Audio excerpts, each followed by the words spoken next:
नमस्कार, मैं हूं प्रदीप कुमार। आप देख रहे हैं पॉलिटिकल आइडिया। पॉलिटिकल आइडिया के आज के इस अंक में आप सभी दर्शकों का बहुत बहुत स्वागत है। मित्रों, बिहार में विधानसभा का चुनाव शुरू हो चुका है।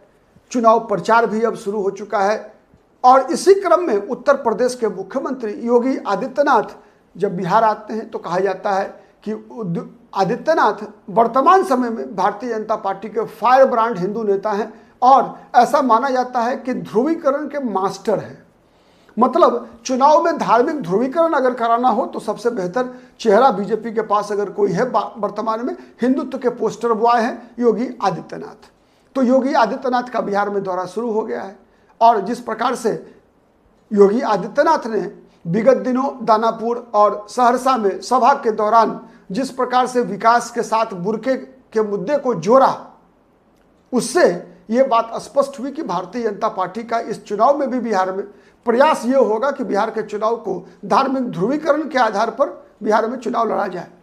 क्योंकि भारतीय जनता पार्टी के लिए सबसे बेहतर स्थिति होती है कि विपक्ष जो बिहार में है, राष्ट्रीय जनता दल, कांग्रेस पार्टी, ये प्रयास इनका होगा कि जातिगत आधार पर ध्रुवीकरण हो, धार्मिक ध्रुवीकरण नहीं हो। लेकिन बीजेपी का लगातार प्रयास होगा कि ध्रुवीकरण धार्मिक रूप से हो, धर्म के आधार पर हो और हिंदुत्व के नाम पर बीजेपी को, ठीक है, मुस्लिम तुष्टीकरण के नाम पर बीजेपी को और एनडीए के साथ लोग आए और एनडीए चुनाव जीतने में सक्षम हो। तो आज मेरा सवाल यह है कि क्या नीतीश कुमार के लिए, चूंकि नीतीश कुमार बिहार सरकार के मुखिया हैं, नीतीश कुमार एनडीए के मुखिया हैं और 90% संभावना यही है कि नीतीश कुमार ही अगले मुख्यमंत्री भी होंगे यदि एनडीए चुनाव जीतता है तो। और एनडीए, वर्तमान एनडीए को चुनाव जीतने के लिए मुझे लगता है धार्मिक ध्रुवीकरण कराना सबसे बेहतर। चूंकि अब तक जितने भी सर्वे, जितने भी ओपिनियन पोल हो रहे हैं, हर पोल सर्वे में अगर most popular chief ministerial face देखा जाए तो तेजस्वी यादव है। नीतीश कुमार से कम 10% का डिफरेंस तो हर पोल में रहा है, हर सर्वे में रहा है। तो ऐसी परिस्थिति में सवाल ये मेरा केवल आपसे है कि आज बताइए कि नीतीश कुमार जो अपने आप को लगातार एक सेकुलर नेता के रूप में अपनी छवि बनाने के लिए लगातार जीवन भर प्रयासरत रहे। इंडिया अलायंस के अंदर नीतीश कुमार जब 2022 में गए थे तो प्रधानमंत्री पद के उम्मीदवार के रूप में गए थे। तो भारतीय जनता पार्टी को जो नीतीश कुमार आरोप लगाया करते थे, भारत जलाओ पार्टी है भारतीय जनता पार्टी, नीतीश कुमार इस बात के लिए चर्चित है कि नीतीश कुमार ने अपना बयान, उनका एक बहुत पॉपुलर बयान रहा है कि मिट्टी में मिल जाएंगे लेकिन आरएसएस के साथ नहीं जाएंगे। ठीक है, साथ ही याद आता है नीतीश कुमार का वह काम जब नरेंद्र मोदी को प्रधानमंत्री पद का उम्मीदवार भारतीय जनता पार्टी ने बनाया 2013 में, तो किस प्रकार नीतीश कुमार ने सांप्रदायिकता के मुद्दे पर भारत जलाओ पार्टी कहते हुए बीजेपी से अपना 17 साल पुराना गठबंधन तोड़ लिया था। ठीक है, इतना ही नहीं, लगातार बिहार के मुख्यमंत्री बनने के बाद से 2005 के बाद से नीतीश कुमार लगातार नरेंद्र मोदी को निशाने पर लेते रहे। जितने भी बिहार में विधानसभा चुनाव हुए, बीजेपी के साथ गठबंधन में होते हुए भी नीतीश कुमार ने किसी भी चुनाव में नरेंद्र मोदी को चुनाव प्रचार करने की अनुमति नहीं दिया। जो लोग जिन लोगों ने 2010 का विधानसभा चुनाव देखा है उनको याद होगा, नीतीश कुमार कहा करते थे कि गुजरात वाले मोदी की जरूरत बिहार में चुनाव जीतने के लिए नहीं है। बिहार में हमारे पास स्वयं एक मोदी है बिहार में और हम चुनाव जीतेंगे, नरेंद्र मोदी की जरूरत नहीं है। इतना ही नहीं, नीतीश कुमार लगातार गिरिराज सिंह जैसे नेताओं को डांट पिलाया करते थे जब कोई विवादित बयान गिरिराज सिंह दिया करते थे। अश्विनी चौबे जैसे नेता जब कभी भी कोई भी विवादास्पद धार्मिक ध्रुवीकरण कराने वाला सांप्रदायिक बयान दिया करते थे तो नीतीश कुमार अपनी आपत्ति दर्ज कराया करते थे। नीतीश कुमार की पहचान ये रही कि नीतीश कुमार लगातार बीजेपी के साथ रहते हुए भी मुसलमानों के लिए जितना काम नीतीश कुमार ने किया उतना शायद कोई बिहार का मुख्यमंत्री ने किया हो। नीतीश कुमार कहा करते थे कि Nitish Kumar can never compromise with 3C, crime, corruption and communalism. तो कम्युनलिज्म से कंप्रोमाइज नहीं करेंगे, इसका मतलब माना जाता था कि बीजेपी के आइडियोलॉजी से कोई कंप्रोमाइज नीतीश कुमार नहीं करेंगे और नीतीश कुमार ने किया भी नहीं। बीजेपी के साथ सरकार में रहते हुए ही, सुशील मोदी के उप मुख्यमंत्री रहते हुए ही नीतीश कुमार ने अलीगढ़ मुस्लिम यूनिवर्सिटी का बिहार में ब्रांच खोलने के लिए अनुमति दी, जमीन की व्यवस्था कराई। खैर, वो जब बीजेपी केंद्र में सरकार बदल गई तो फिर वो मामला पेंडिंग में चला गया, लेकिन नीतीश कुमार ने खुद तो प्रयास किया पूरा। तो नीतीश कुमार ने मुसलमानों को, चाहे वो कब्रिस्तानों की चाहे मैंने घेराबंदी कराना हो या कोई भी मुद्दा हो, जितना काम नीतीश कुमार ने मुसलमानों के लिए किया, बिहार का कोई भी नेता आज तक उतना काम नहीं कर सका। ये सब सच्चाई है, ये सब बातें पब्लिक डोमेन में है। तो फिर आज योगी आदित्यनाथ को इस प्रकार के बयान देने की अनुमति नीतीश कुमार कैसे दे सकते हैं?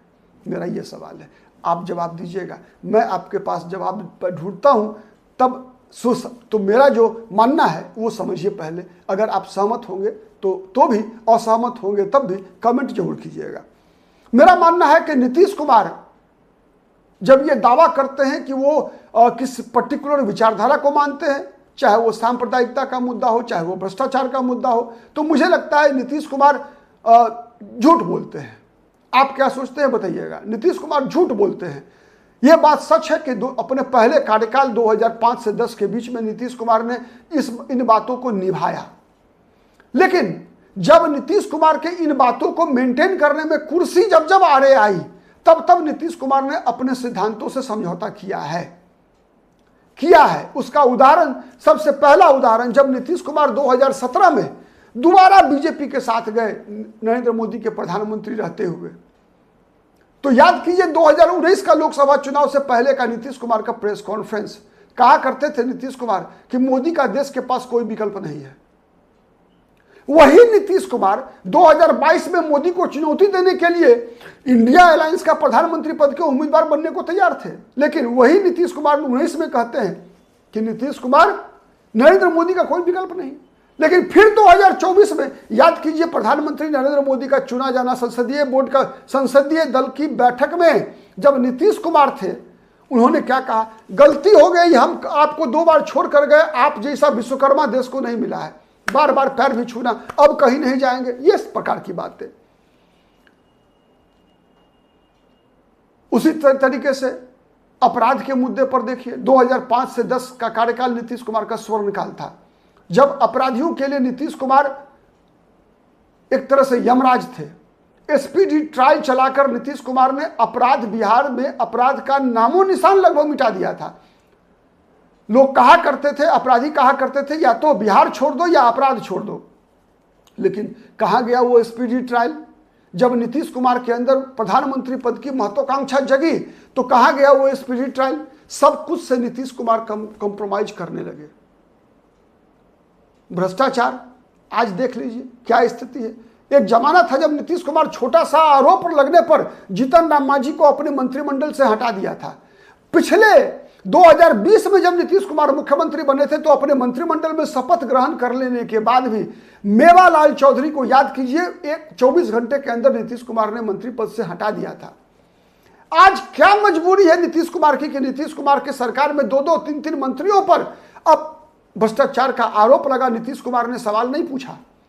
जो सवाल नीतीश कुमार ने 2017 में तेजस्वी यादव से पूछा था, वो सवाल आज अशोक चौधरी से क्यों नहीं?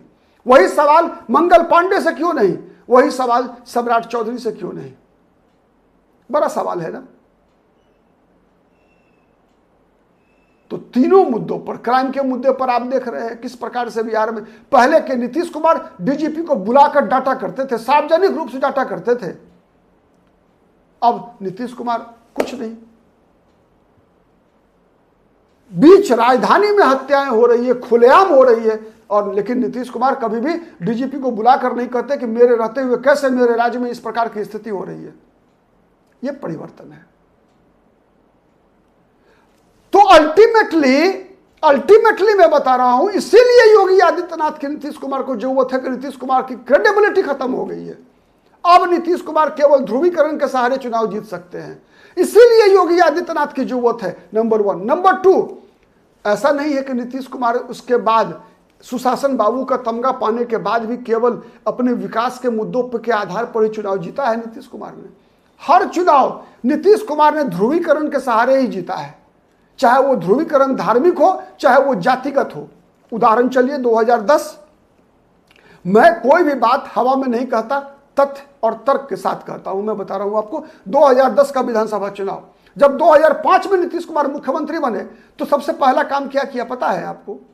सबसे पहला काम नीतीश कुमार ने किया कि यादवों के खिलाफ गैर यादव पिछड़ों को भड़काया। वैश्य गैर यादव पिछड़े वर्ग में बिहार में 3 प्रमुख जातियां हैं। ठीक है, 4 जातियां मानी जाती है बिहार में कि प्रमुख रूप से वैश्य वर्ग के कुछ जातियां, वैश्य वर्ग की कुछ जातियां, उपजातियां कह लीजिए। उसके अलावे कुर्मी और कुशवाहा कोयरी यादव के अलावे ये 3 जातियां मानी जाती है। तो वैसे मोटे तौर पे आप बीजेपी के साथ है, कुशवाहा कुर्मी नीतीश कुमार के साथ थे।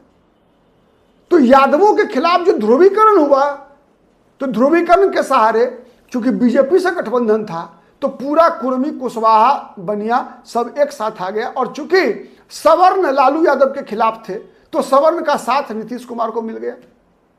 तो नीतीश कुमार के, लालू यादव के जो यादव 14% के खिलाफ, मुसलमान 15% के खिलाफ, 29% के खिलाफ, नीतीश कुमार ने उससे बड़ा एक सोशल अम्ब्रेला तैयार किया।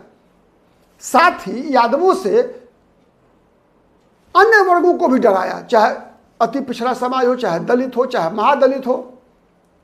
2005 में त्रिकोणात्मक मुकाबला हुआ था, दलितों का वोट रामविलास पासवान ने काटा था। लेकिन उसके बाद जब रामविलास पासवान आरजेडी के साथ आ गए 2010 के विधानसभा चुनाव में, तो 2010 के विधानसभा चुनाव में नीतीश कुमार ने केवल और केवल मुस्लिम यादव के खिलाफ समाज के रेस्ट वर्ग का ध्रुवीकरण कराने में सफल रहे।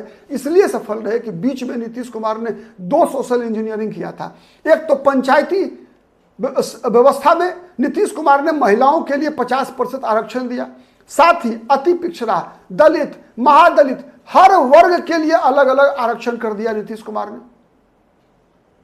दलितों में पासवान के अलावे और अन्य जातियों को मिलाकर महादलित बनाया, अति पिछड़ा को अलग पहचान दिया नीतीश कुमार ने। और ये जितने भी माने महादलित बने तो उसका ध्रुवीकरण पासवान के खिलाफ भड़काया कि सब हिस्सा तुम्हारा पासवान हड़प लेता है। पिछड़ों को भड़काया कि सब हिस्सा यादव हड़प लेता है। और चूंकि नीतीश कुमार बीजेपी के साथ थे तो मुसलमान वैसे ही नीतीश कुमार के खिलाफ रहेगा, तो मुसलमान के खिलाफ ध्रुवीकरण तो बीजेपी के साथ रहने से ही हो जाता है। तो यादव मुसलमान के खिलाफ ध्रुवीकरण कराकर 2010 में नीतीश कुमार ने 3/4 विधानसभा सीटें बिहार में जीतने में कामयाब रहे। अब आइए 2015 का विधानसभा चुनाव। 2015 के विधानसभा चुनाव में नीतीश कुमार चले गए लालू यादव के साथ। उसमें जाति का ध्रुवीकरण कराया, उसमें उल्टा। जब लालू यादव के साथ गए तो ध्रुवीकरण कराया सवर्णों के खिलाफ, मतलब बीजेपी के खिलाफ। कुशवाहा थे साथ में, चिराग पासवान थे साथ में। तो पासवान, कुशवाहा और बीजेपी के साथ सवर्ण और वैश्य, कुशवाहा, उपेंद्र कुशवाहा और पासवान जाति, चिराग पासवान, रामविलास पासवान भी जीवित थे उस समय में। तो ये जो बीजेपी के पास सवर्ण बनिया प्लस कुशवाहा प्लस पासवान के खिलाफ अन्य वर्गों का ध्रुवीकरण कराया मोहन भागवत के एक बयान का सहारा लेकर कि आरक्षण खत्म हो जाएगा। आपको याद होगा उन दिनों Lalu Prasad Yadav bunch of thoughts किताब लेकर घूमा करते थे। उस किताब में क्या लिखा है ये कोई नहीं पढ़ता था, लेकिन वो किताब लेकर घूमा करते थे। ठीक है, मनुस्मृति की चर्चा होती थी, जातिवाद की चर्चा होती थी, ब्राह्मणवाद की चर्चा होती थी। तो उसी आधार पर नीतीश कुमार ने 2015 का चुनाव जीता। फिर 2020 में आइए, 2020 का निकालिए रिजल्ट आप। 3 चरण में चुनाव हुआ था। पहले चरण में तेजस्वी यादव आगे थे ना।